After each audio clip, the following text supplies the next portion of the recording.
please, when you have a moment, we ask that you visit our vendors. They have lots of goodies and treats. You don't have to go to the mall. You can do your Christmas shopping right here at North Stella. Amen. So please, when you have a moment, we ask that you visit our vendors. And so now, moving forward with this holiday celebration, we have a special treat for you. So put on your laughing shoes. Fall out on the floor laughing in you if you need to. Ladies and gentlemen, we ask that you give it up for the one and only Mr. Eddie Spaghetti. Woo!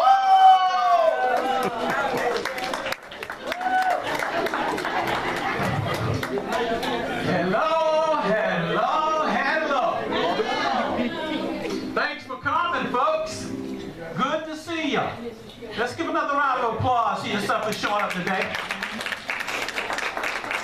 My name is Eddie Spaghetti. I am from Florida, by way of Quincy, better known as Gaston County. Where as a little boy, I grew up in a house with no lights on the farm, no electricity.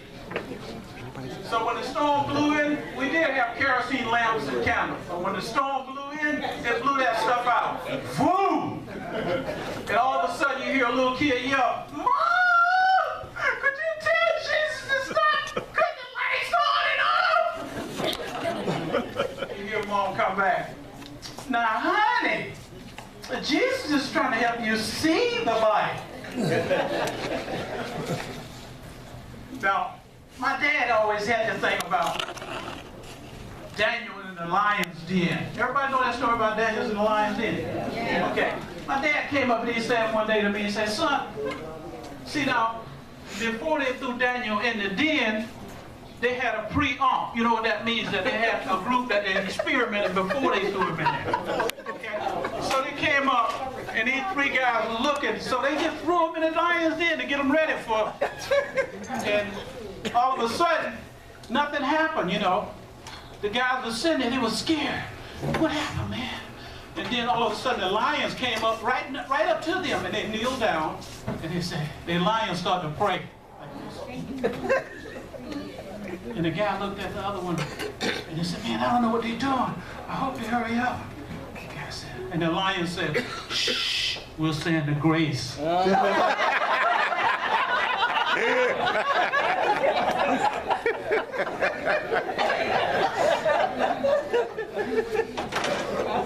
was funny. Now, a little bit of information about me. I just got back from Florida, and I have a house in Panama City. So the storm hit it pretty good. You know, so I had to rush down there to see how the house was doing. When I got there, trees all hugging on my house like this. All over the side. They blew the back porch off. Blew doors, garden door open. Man, I was really upset. And all of a sudden, I just started laughing.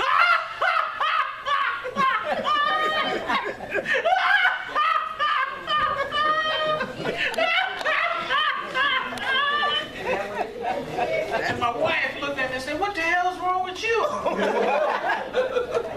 I said, "I'm crying to keep from laughing." No, I'm laughing to keep from crying. Right. You got it, right? Yeah. Now, I grew up on a farm in Georgia, and on that farm, you know, my dad was a sharecropper. That's an upgraded name for a slave.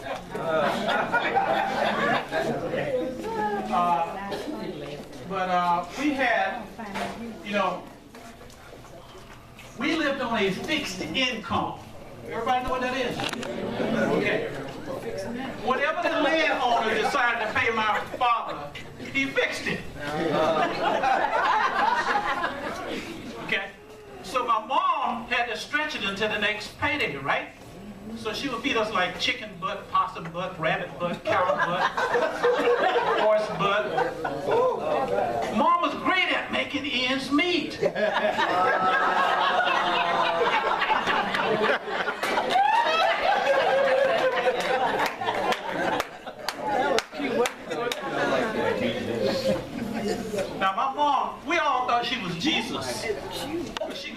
kitchen, stir her hand in a bucket of water, and when she poured it out, it was Kool-Aid.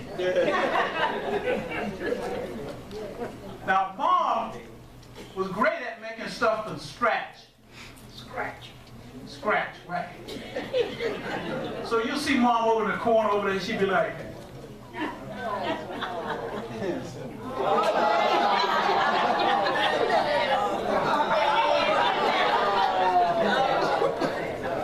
and then she'll go in the kitchen and make these 2 whole huge hoe cakes of bread.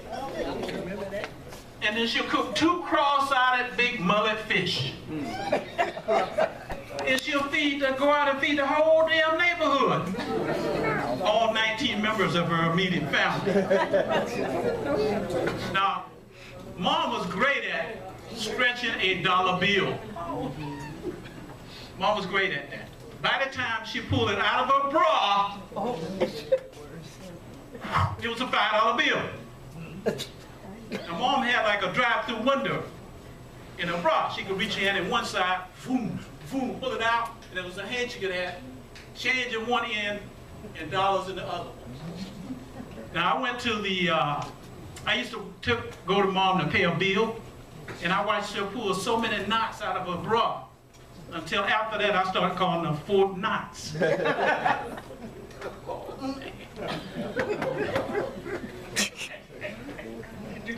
But I remember going to pay a bill, you know, going uptown with Mom. We didn't have a car back then, so we just walked.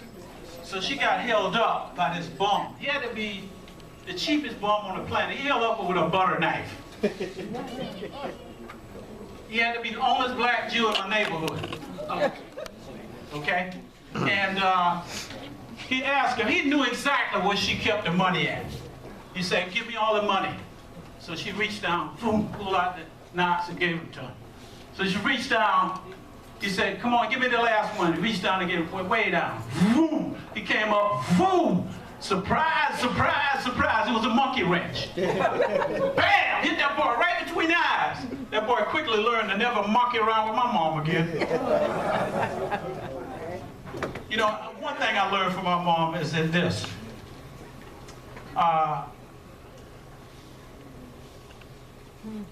Mom created the word throwback. Because every time I went in a store and picked up something, she said, throw it back, you ain't getting that.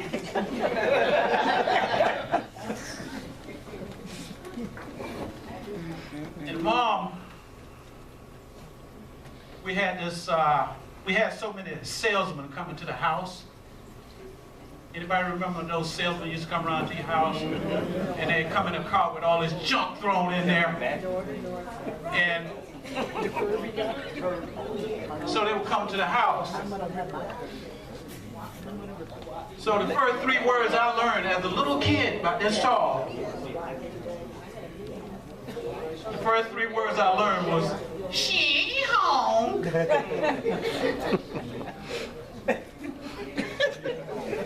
God. Let me tell you something. We live so far in the woods. The city people call it the woods. But we call it, the country people call it the sticks. You remember that? Sticks. Now, how many people here remember the table lecture that you got from your parents when you got ready to eat dinner? You know, my parents had very strict manners around the table. You couldn't reach across the table. You had to ask for stuff. Right? But my sister made a mockery of it. She says, could you pass the biscuits, please? Could you pass the butter? Could you pass the eggs? Could you pass the gravy? Could you just pass out? And my brother, my older brother was, his name was Happy. So you know something was wrong with that picture. Happy was the oldest brother. He reminded me of this song where you say, if you're happy and you know it, clap your hands.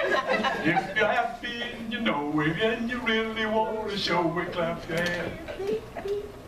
That was Happy.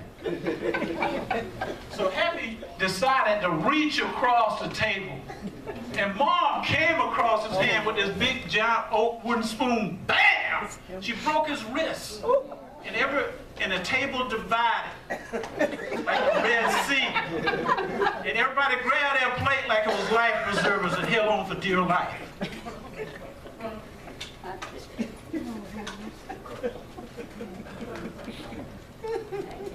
Now, how many times a country boy go to the city? Probably once every 3 years. But I just happened to go to the city with my brother Happy.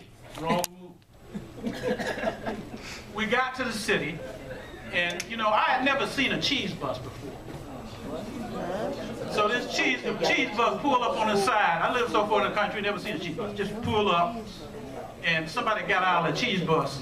A guy got out of the cheese bus like this. He's walking around like this. And I looked at Happy, and he looked at me and said, "Darn, he must be just like, his mother must be like mine, because she broke his wrist too." So all of a sudden, another guy got off the bus. He was walking like this. And Happy looked at me, and I looked at him. He said, "Man, I understand she broke his wrist, but why in the hell would he stick his foot across the table?" Okay, all of a sudden, everybody got off the bus, and they were walking around like this. They was messed up. And Happy looked at me, and I looked at him, and Happy said, "Man, I didn't know they had a school for this. Maybe we should go to that school to learn how not to reach across the darn table again."